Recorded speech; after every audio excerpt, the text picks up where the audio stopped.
Praise the lord. మన ప్రభువును ప్రియరక్షకుడైన యేసే పరిశుద్ధమైన నామములో అందరికీ వందనములు. ఈరోజు వాక్య ధ్యానము కీర్తన గ్రంథము 21వ అధ్యాయమును ధ్యానించుకుందాం. యెహోవా రాజు నీ బలమును బట్టి సంతోషించుచున్నాడు, నీ రక్షణను బట్టి అతని ఎంతో హర్షించుచున్నాడు.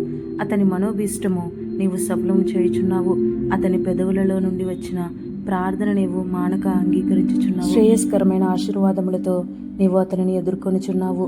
అతని తల మీద అపరంజి కిరీటము నీవు ఉంచి ఆయుష్ నిమ్మని అతడు నిన్ను వరమడుగగా నీవు దానిని అతనికి అనుగ్రహించి ఉన్నావు.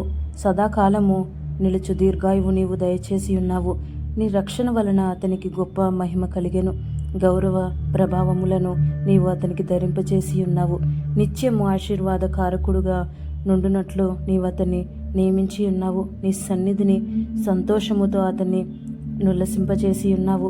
ఏలయనగా రాజు యెహోవా యందు నమ్మిక ఉంచుచున్నాడు.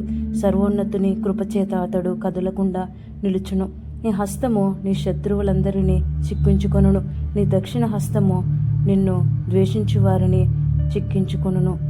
నీవు ప్రత్యక్షమైనప్పుడు వారు అగ్నిగుండము వలె అగుదురు. తన కోపము వలన యెహోవా వారిని నిర్మూలము చేయును. అగ్ని వారిని దహించును.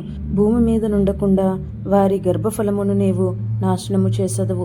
నరులలో నుండకుండా వారి సంతానమును నశింపజేసెదవు.